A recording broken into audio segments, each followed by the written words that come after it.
Claro, ¿en qué cooperó más allá de presentarse como, digamos, como candidato, como aspirante a esa plaza? Eso es una cuestión discutible jurídicamente. Prevaricación, basta que haya algún tipo de irregularidad. En España, cada mes se anulan cientos de plazas adjudicadas por las administraciones públicas. Y son muy raros los delitos de prevaricación porque requiere unos requisitos de gravedad, de arbitrariedad, de actuar absolutamente al margen del ordenamiento. Y creo que estos serán los aspectos centrales de los recursos que se presenten. ¿Qué tal? Buenas tardes. David Sánchez va a recurrir esa sentencia ante el Tribunal Superior de Justicia de Extremadura. 9 años de inhabilitación. Aunque no hay pruebas de tráfico de influencias. La Audiencia Provincial de Badajoz castiga al hermano del presidente, aunque admite que no ha podido probar que nadie presionara para que le enchufaran en la Diputación. Y ahora volvemos a nuestros temas, los que tratamos con mayor dimensión, en más profundidad, como le avanzábamos, esa sentencia de la Audiencia Provincial de Badajoz que ha condenado a 9 años de inhabilitación, que no puede ejercer reempleo o cargo público David Sánchez, el hermano del presidente del Gobierno, porque lo considera autor por cooperación necesaria de un delito de prevaricación administrativa. Sánchez, que fue contratado en 2017 como coordinador de las actividades de los conservatorios de Diputación y después ya como jefe de la Oficina de Artes Escénicas. La sentencia considera que la plaza fue diseñada a medida, que el puesto era innecesario y vacío de contenido. Dice que el proceso de selección fue un maquillaje para dar apariencia de legalidad y que David Sánchez lo sabía y que se presentó a la convocatoria e hizo la entrevista para simular la legalidad. Ni tengo capacidad de decir nada, ni tengo información administrativa. Esta colaboración necesaria es la que justifica para los jueces la condena por prevaricación, un delito que, salvo excepciones como esta, se aplica solo a los funcionarios. También asegura el texto que Sánchez apenas fue a trabajar y asume las conclusiones del teniente coronel Balas de la UCO. Parece que sí, que estaba predeterminado. Sus deducciones, dice la sala, son sumamente ilustrativas. Sin embargo, no ven pruebas del delito más grave, el de tráfico de influencias. Es decir, no pueden acreditar que existieran presiones o influencias para crear esta plaza. Y el tribunal justifica que la sentencia esté basada en indicios e inferencias lógicas, porque dicen que los delitos de despacho no dejan rastro evidente. También condena al ex líder del PSOE en Extremadura y expresidente de la Diputación de Badajoz, Miguel Ángel Gallardo, deduciendo que es inverosímil que no participara directamente en la contratación de David Sánchez. La inhabilitación de Gallardo es de 18 meses. La sentencia también condena a los otros 9 acusados, técnicos de la Diputación. Tanto Sánchez como Gallardo ya han anunciado que recurrirán esta sentencia. A Joaquín Box, que es un magistrado que nos atiende la noche de hoy, en el que yo le quiero preguntar, yo creo que sí, que ya lo tengo ahí para poderle hacer, por supuestísimo, su opinión, la que más nos importa en la noche de hoy, para que nos diga qué valoración hace usted como magistrado de esta sentencia que hemos conocido en el día de hoy. Señor Bosch. Hola, buenas noches, Laura. Bien, yo creo que es una sentencia que está dictada por el tribunal competente según nuestro Estado de Derecho.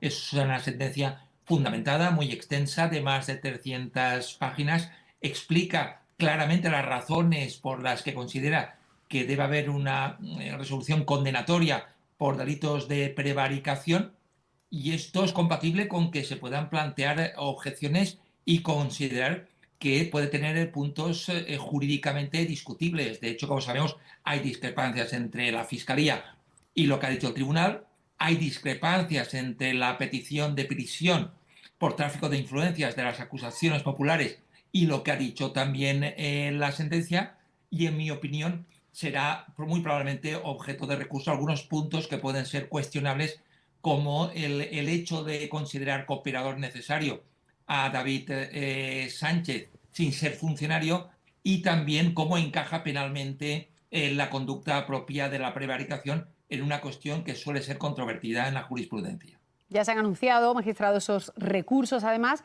pero realmente ante las aspiraciones quizá que tenían las acusaciones particulares, pues no han conseguido esa pena de prisión que pedían, se ha descartado la pena de cárcel, pero realmente, lo decía Antonio al principio, se impone una pena de inhabilitación. Ahora me dice usted si le parece o no, quizá muy dura, son 9 años, Y no sé si esto puede ser un intento o no, si a veces lo hacen los jueces o no, de tomar una decisión salomónica, de enfadar un poquito a todo el mundo o contentar un poquito a todo el mundo y no enfadar a todo el mundo demasiado, intentar quedarse ahí en la mitad.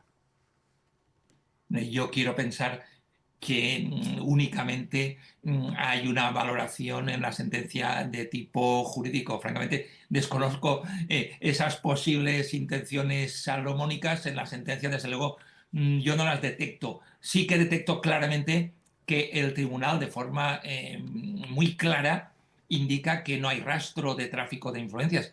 Y claro, sin rastro de ese delito no se puede condenar.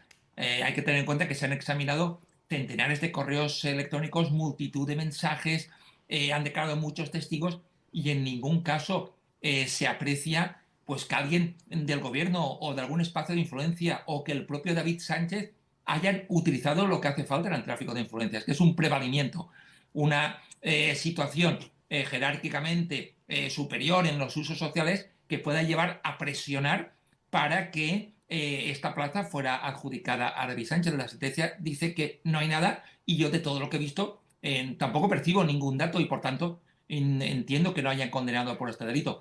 Las cuestiones referentes a la prevaricación, que pueden ser más discutibles, son más bien cuestiones de análisis jurídico. Habitualmente la adjudicación de plazas, cuando puede ser fraudulenta, la respuesta jurídica ordinaria es la nulidad administrativa. Cuando hay el típico enchufe, por entendernos, el trato de favor, y únicamente se reserva el delito de prevaricación para casos muy graves, como por ejemplo cuando un cargo público nombra a alguien sin tener ninguna competencia o sin hacer ningún tipo de oposición o concurso. Y aquí me parece discutible jurídicamente, como decía, que estemos ante este tipo de supuesto, porque aquí sí que hubo un procedimiento y aquí sí que hubo una adjudicación siguiendo las propias reglas y si se tuviera que anular sería vía recursos administrativos. Me cuesta ver aquí la conducta propia de la prevaricación. Hablamos de esa prevaricación, ahí sí una condena firme, pero del punto quizá más polémico, el que hablábamos de cómo el tribunal ha desestimado el tráfico de influencias, dice claramente que no se ha demostrado, pero sin embargo quizá da por hecho que existió ese delito, porque dice realmente que ellos conjeturan que sí existió. Decir que conjeturan o suponen que existió es lo mismo que dar por hecho, que dar por certero que ellos creen que sí que existió aunque no lo puedan probar. Conjeturar significa en ese contexto sospechar. Una conjetura y es una sospecha, es posible, pero no basta con esa sospecha para que se pueda considerar probado el tráfico de influencias y por eso precisamente no se condena. Hay algunas contrahipótesis, como dice la sentencia, pero creo que aquí hay un punto muy relevante en ese descarte y es que lo que dice la sentencia, además de manera muy taxativa en varias ocasiones, que no está demostrado que David Sánchez propusiera la decisión de que se le creara esa plaza, que participara en cómo se configuró el perfil de esa plaza, que tampoco está demostrado que utilizara algún tipo de influencia para que se cambiara el perfil de la plaza a su favor. Y esto dificulta lo que decía el otro punto que puede ser opinable de la sentencia, que es ese papel de cooperador necesario que implica algo más que lo que dice la sentencia. La sentencia dice que David Sánchez simplemente tiró la instancia, se presentó, fue a la entrevista y después ocupó la plaza. Pero vamos, la jurisprudencia en supuestos de cooperación necesaria implica una participación en líneas generales mayor. Y creo que precisamente ese descarte del tráfico de influencias dificulta también la concurrencia del delito de prevaricación en el contexto que acabo de indicar. En este caso también veíamos, ¿no?, las acusaciones, sobre todo fundadas en ese informe de la Unidad Central Operativa de la Guardia Civil, del teniente coronel Balas. Teníamos ese informe encima de la mesa, pero la realidad es que durante el juicio una gran parte importante de esos 53 testigos que fueron no dieron la misma versión de lo que veíamos en ese informe de la UCO. Parece, según la sentencia, que habría pesado más el informe de la UCO. No sé cómo interpreta usted eso.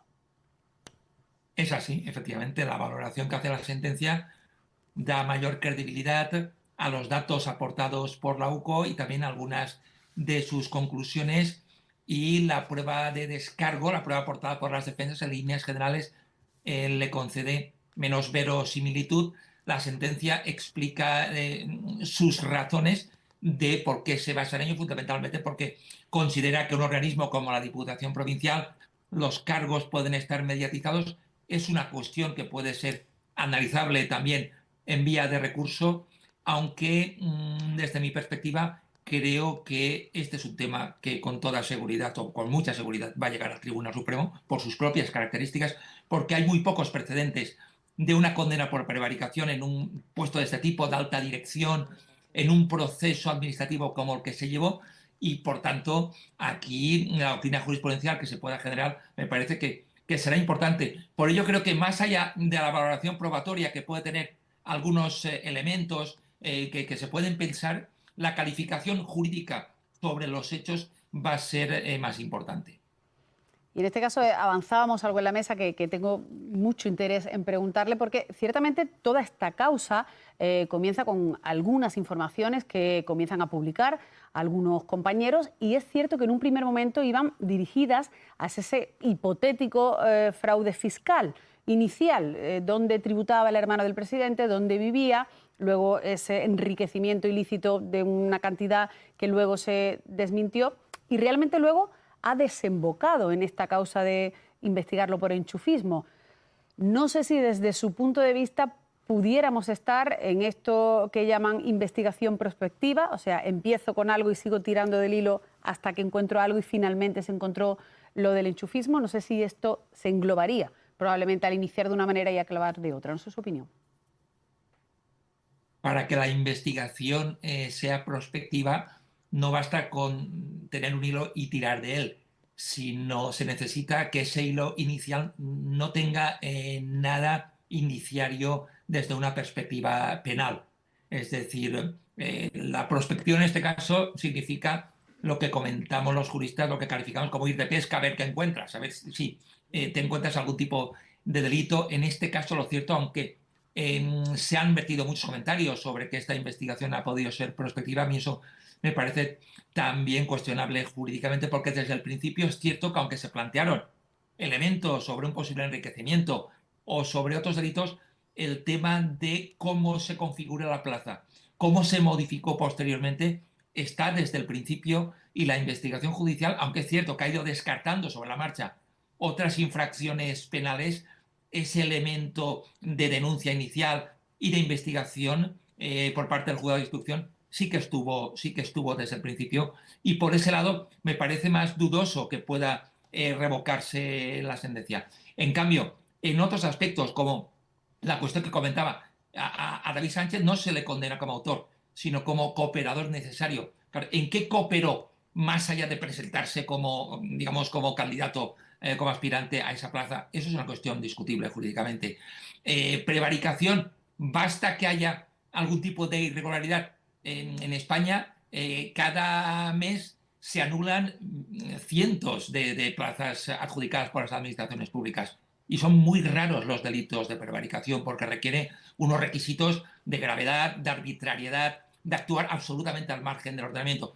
Y creo que estos serán los aspectos centrales de los recursos que se presenten. Y muy rápidamente, magistrado, aunque dice usted que ve dudoso esa investigación prospectiva, ¿cree que en este caso la defensa lo podría utilizar, esta evolución que ha tenido el caso ahora, cuando pida la revisión, que ya han anunciado todos que van a recurrir? Sí, con toda probabilidad, porque ya lo planteó en las cuestiones previas al juicio. Consideró que la investigación judicial, la instrucción, tenía una serie de anomalías, entre ellas que el objeto no se había continuado de una manera procesalmente adecuada. En la sentencia, de hecho, se plantea, se desvirtúa esas acusaciones de investigación prospectiva, pero las defensas tienen derecho, obviamente, en el recurso a que en sede de apelación se vuelva a replantear y a revisar ese motivo, con lo cual, efectivamente, en el recurso me parece más que probable que se plantee desde el punto de vista de las defensas que esta investigación hipotéticamente habría sido prospectiva. Pues, magistrado Bosch, muchísimas gracias por habernos atendido, responder a esa llamada de la noche en 24 hoy especialmente por ser de esas personas que están conectados con nosotros y que nos atienden. Gracias, magistrado, por poner un poco de luz desde la magistratura cómo se entiende esta sentencia, porque la sentencia además se ha conocido minutos antes de que comenzara el Consejo de Ministros. Así que esa primera reacción, la del Gobierno, no ha tardado en llegar. En Moncloa, ya se lo hemos anunciado, hablan de cacería e insisten en la inocencia del hermano del presidente. Álvaro Jiménez, desde Moncloa. Sí, aquí en Moncloa dicen que es una barbaridad que se condene a una persona inocente sin pruebas, lo tachan de causa política y comparten el mensaje que ha lanzado el ministro Óscar Puente en sus redes sociales, donde ha asegurado que la única finalidad de esta sentencia condenatoria es derribar a este gobierno. A Pedro Sánchez le ha pillado la noticia en París, donde ha asistido al desfile militar del 14 de julio, invitado por Emmanuel Macron, pero en cualquier caso el presidente siempre ha defendido la inocencia de su hermano y aquí confían en que las instancias judiciales superiores así lo confirmen. Por su parte, el socio minoritario de la coalición, Sumar, califica de desproporcionada la pena de inhabilitación de 9 años para David Sánchez y asegura que están poniendo muy difícil creer en el Estado de Derecho en nuestro país.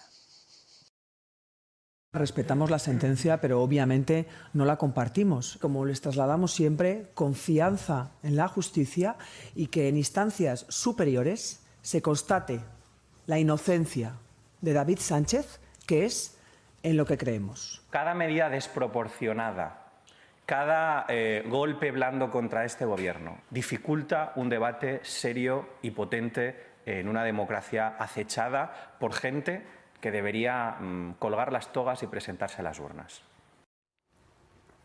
Y los socios parlamentarios del Gobierno también han mostrado su sorpresa e indignación con el fallo, mientras que los partidos de la oposición, PP y Vox, insisten en pedir la dimisión del presidente del Gobierno. ¿Quién es el Gobierno para descalificar la sentencia de la Audiencia Provincial de Badajoz?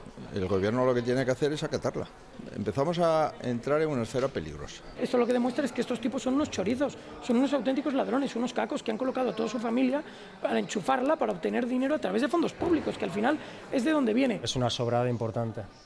Y luego viene también Begoña Gómez, que será condenada por la cara. Lo único positivo es que el PSOE ya sabe el pan que se da cuando tienes un juez encima por la cara.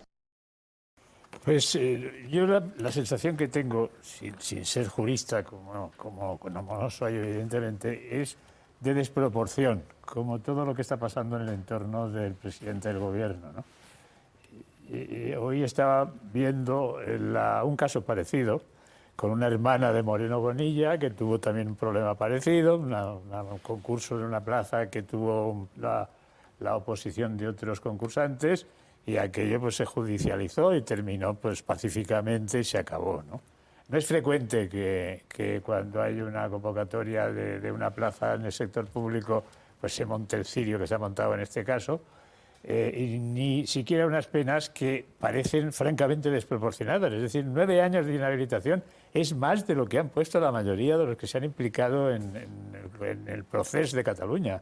O sea, 9 años es mucho tiempo y 18 años que le han puesto al expresidente de la Diputación, pues es sencillamente una pasada. Es muy difícil el eliminar la sensación de que hay una especie de cacería, ¿no? Y yo estoy con Rufián, yo estoy seguro de que a la esposa de Pedro Sánchez la van también a condenar, estoy seguro. Es una premonición, no tengo ningún motivo ni ninguna información que no tenga la demás gente, ¿no? Yo creo que algo está pasando que se excede de lo que podríamos llamar pura normalidad, ¿no? Hoy en esta cadena, 2 personas que me merecen singular aprecio y credibilidad, que han sido María Victoria Rosell y el juez Baltasar Garzón, han explicado en términos técnicos el por qué les parece desmesurada la sentencia. Bueno, yo les recomendaría pues, a la audiencia que fuera a buscar eso, pero en el fondo lo que venían a decir es que la cronología tampoco funciona. Cuando se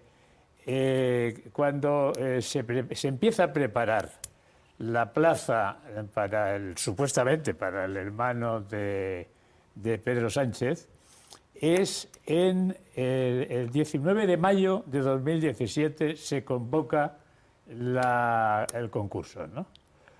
Y en julio de 2017 se resuelve a favor de este señor, ¿no? Pues bien, la moción de censura fue contra Rajoy, o sea, es decir, cuando llega Pedro Sánchez a la presidencia del gobierno, la moción termina el 1 de junio de 2018, es decir, bastante tiempo después. Y Sánchez está, en ese momento, cuando todos estos preparativos se están produciendo, está fuera de la Secretaría General, que tuvo que abandonar, o que dimitió de ella, por decirlo piadosamente, el 2 de octubre del 16, y que recuperó el 21 de mayo del 17. Es decir, en aquel momento Sánchez no era nadie en este país. Era un señor que le habían echado de su propio partido y que, que estaba intentando volver a él, en fin, luchando allí con el famoso coche de que llevan los 4 allí haciendo campaña, ¿no?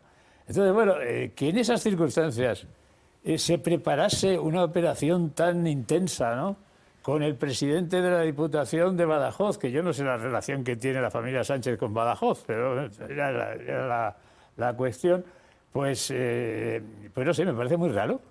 Evidentemente yo no tengo pruebas en sentido contrario, pero me parece muy raro, ¿no? No voy a poner en duda que aquí ha habido un enchufe y me gustaría que se fuese de ahora en adelante tan solícito con la denuncia de todos los enchufes que hay en las administraciones, que son ingentes en todas las administraciones y lugares. Creo que aquí sí hubo un enchufe. Ahora bien, yo lo que pongo en duda es la condena a David Sánchez. Porque creo que lo dice la doctrina del Supremo, que dice que un particular que se beneficie sin participar no es punible. Lo dice la doctrina del Supremo. Y claro, aquí es lo que yo veo difícil probar que participara. Y lo digo según lo que dice la sentencia, porque hay contradicciones que son difícilmente salvables. La primera es, en la sentencia, voy a poner solo 4, hay un hecho que niega la sentencia, que dice que no queda acreditado que David Sánchez consiguiera que la Diputación adaptara el puesto a sus necesidades. Eso dice en los hechos. Y luego la fundamentación dice que fue el principal beneficiario del mismo al conseguir que se adaptaran las condiciones. Es decir, lo que dice que no es un hecho probado, en la fundamentación lo dice como hecho probado. Eso es lo primero. Lo segundo, la cooperación para la prevaricación. A él se le condena, esto es importante, por la mutación del puesto en 2022. Por la mutación del puesto en 2022.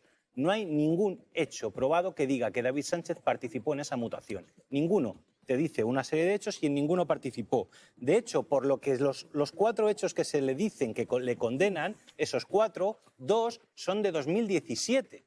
Es decir, por 2 hechos, uno es como presentar la documentación o el currículum, son de 2017, cuando el mismo tribunal dice que eso está prescrito. Otro de los hechos que se le condena lo considera atípico, dice que es el absentismo, eso dice que no es delito, pero lo considera hecho probado. Es decir, hay que repetir, se le condena por la mutación de 2022 y considera hechos de 2017. Ya, claro, y acabo. Los hechos no prescriben los delitos, no los... Acabo. Y la contradicción 4... de nombre y de función. Claro, la contradicción 4 es que la cooperación con la prevaricación exige que sea esencial y que sin esa cooperación los hechos no se produjeran. Y eso no pone ningún hecho ni prueba de que eso se produjera. Bueno, la sentencia está recurrida. 9 años de inhabilitación al hermano de Pedro Sánchez, a David Sánchez.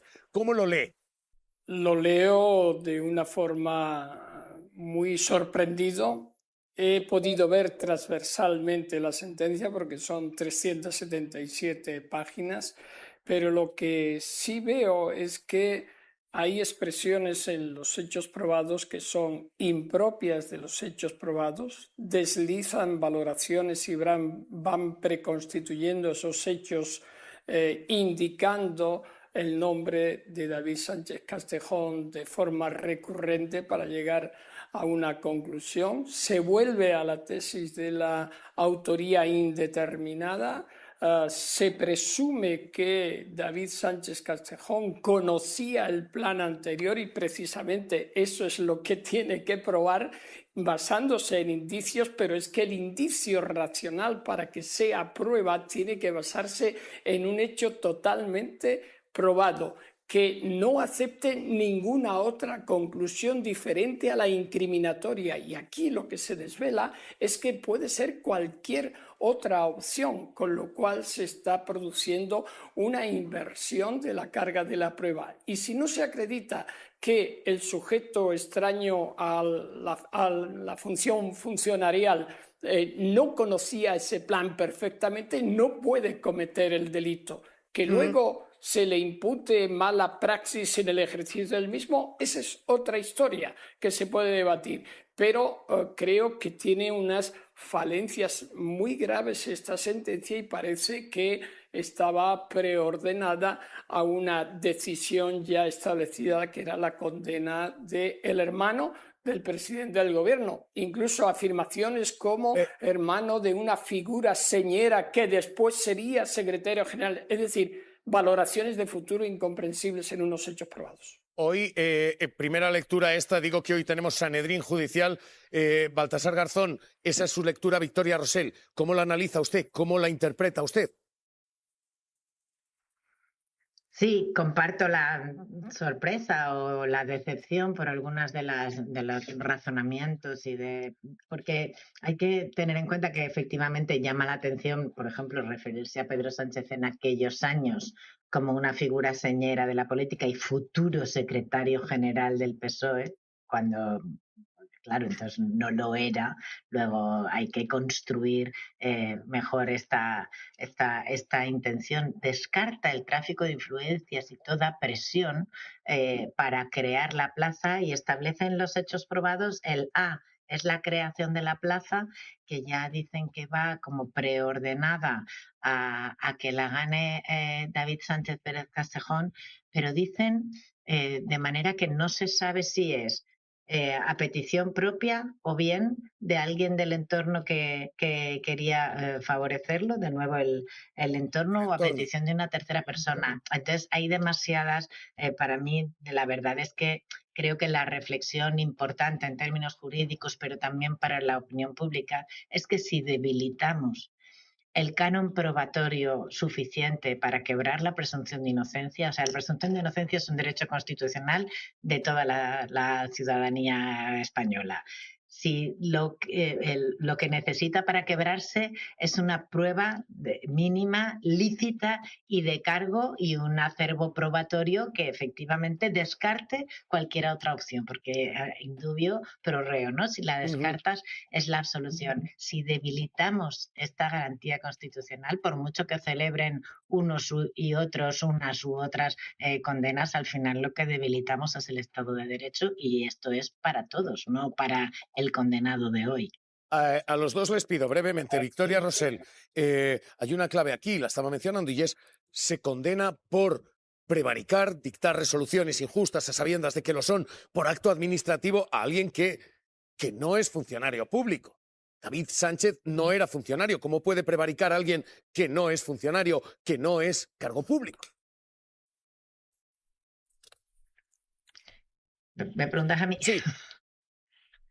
Perdón, es que sí se puede construir la coautoría o la cooperación necesaria.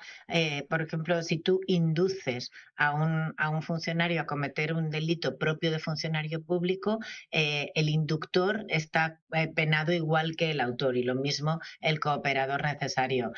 Claro, la cuestión es que la prevaricación es un delito propio de funcionario porque está quebrando todos los deberes de probidad, igual que la revelación de secretos quebranta el deber de secreto. O sea, a cada deber de funcionario le corresponde un delito porque tú quiebras ese bien jurídico protegido. Entonces, la verdad es que construir que un extraño, como decimos en derecho, que un extraño a esa relación jurídica funcionarial, imputarle este delito, tienes que construirlo de manera que al menos sí tenga cierto dominio sobre todos los elementos que se están debatiendo ahí, la propia creación de la plaza y su adjudicación. Entonces, la verdad es que es una construcción posible en derecho, pero muy exigente en cuanto a la prueba. Ajá. Baltasar Garzón, ¿cómo lo ve usted? ¿Suficientemente probado? El artículo 406 del Código Penal establece esa posible participación, pero exige algo fundamental, y es que el extraño, el que no es funcionario, conozca exactamente los requisitos previos y la falta de capacidad para el cargo que le ofrecen. si vamos a la convocatoria, primero a la aprobación, después a la convocatoria y a los requisitos que han quedado aprobados en el juicio oral, no había ningún requisito previo imprescindible y David Sánchez Castejón respetaba todos y cada uno de esos requisitos. Afirmar que, como exige el tipo penal, que conocía, que sabía, es decir, una intención específica, es una afirmación que en la lectura que yo he hecho de la sentencia, por mucho que se esfuerza el tribunal, no llega a acreditarse porque pasa de la presunción a la simple afirmación de indicios. Pero el indicio, vuelvo a decir, exige una prueba plena en la que apoyarse y que no haya ninguna otra alternativa. Si eso no es así, hay que ir y respetar al principio de presunción de inocencia. Ese es el principal fallo de esta sentencia, que no se sostiene. No hay una correlación entre lo que se dice en los hechos probados con la valoración de la prueba, que al final solamente alude a una coincidencia de que se pidió un Airbnb para alquilar porque iba a estar 3 meses. ¿Cómo se puede decir que con base a esto condenas a una persona a 9 años de inhabilitación? Por favor, tenemos que tener más, hay que hacer confiable la justicia. No se puede alegremente afirmar esto. Hay que saber quién es la jueza de esto. La jueza es la jueza Viedma. Hay que saberlo y también es conocida contarlo. Porque se manifestó durante la huelga de jueces. La imagen ahora mismo está servida y la sentencia está provocando reacciones a esta hora. Claro, todas estas cosas. Pero la sentencia genera 2 cuestiones que son, insisto, muy difíciles de tragar.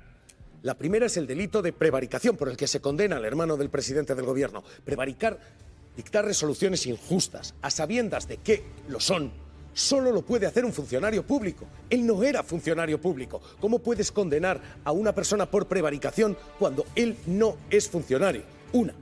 La segunda, se habla de efectivamente esto. Pero en 2 ocasiones, en los hechos probados, 2 ocasiones y de manera reiterada, la sentencia dice que no ha quedado acreditado que ningunas personas ejercieran ninguna presión o influjo sobre los responsables de la creación o adjudicación de la plaza. Es decir, no ha habido esta presión y ese chantaje para favorecer al hermano del que después sería presidente del gobierno. Hay 2 dudas muy difíciles de tragar en esta sentencia. E insisto, la estamos leyendo con todo el detalle. Pero ¿cómo puede prevaricar a alguien que no es funcionario? ¿Y cómo puede condenarse por presiones si se reconoce que no hay presiones? Pedro Gómez, esto está planteando una cuestión y es el papel de una jueza a la que efectivamente se está mirando porque se manifestó contra la ley Bolaños y ha sido vocalmente contraria al gobierno Sánchez. Sí, porque la instrucción que llevó a cabo la magistrada Viedma no estuvo exenta de polémica, entre otras cosas porque en una de las partes, en uno de los autos que motivó la apertura de juicio oral, aceptaba y compraba la versión de que el presidente del gobierno, por ser hermano de David Sánchez Pérez Castejón, había influido a la hora de su contratación por la Diputación. También durante su instrucción se investigó por una posible ocultación de fondos cuando se decían que tenía más de 1 millón de euros en una entidad bancaria, que la propia entidad bancaria tuvo que desmentir, o por un presunto delito fiscal porque se decía que su residencia era Portugal y que no tributaba en España. Todos estos hechos tuvieron que ser desmentidos durante la instrucción, pero pese a todo, la jueza, y con aún recursos sobre la mesa, decidió abrir apertura de juicio oral contra el hermano del presidente del gobierno, lo que también llevó a que fuese criticada por las defensas de los 11 acusados. No estuvo exenta la instrucción de la magistrada, que, como decíais, también se la pudo ver en los juzgados manifestándose en contra de la ley Bolaños, lo que llevó también a recibir críticas por parte del Ejecutivo. Javier Pérez Royo, con esto que tenemos, con lo que ahora mismo se está señalando y con lo que miramos, le pido lectura y conclusiones. ¿Cómo lo ve? Bueno, me imagino que ahora pues habrá un recurso por parte de las 2 personas que han sido condenadas Esto me imagino un recurso de casación ante el Tribunal Supremo y bueno, el Tribunal Supremo tendrá que decidir sobre el tema. Esto a mí me resulta incomprensible que esto haya llegado siquiera al juicio. Vamos, este es un tema que no debería de haber llegado siquiera a juicio porque es un delito imposible, es un delito imposible. Un ciudadano que se presenta a un concurso para una plaza determinada no está protagonizando ningún acto administrativo, está simplemente ejerciendo su derecho a acceder a un cargo público en condiciones de igualdad a través de un procedimiento que es el que existe en nuestro país, el concurso oposición, en el que se valoran los méritos que la persona tiene por parte de un tribunal y se hace la adjudicación. Entonces, el que se presenta al concurso no hace acto administrativo de ningún tipo, no está protagonizando ningún acto administrativo, está ejerciendo simplemente un derecho ciudadano que está reconocido en el artículo 23.2 de la Constitución, ¿no? Por lo tanto, aquí no se entiende dónde hay el acto administrativo prevaricador.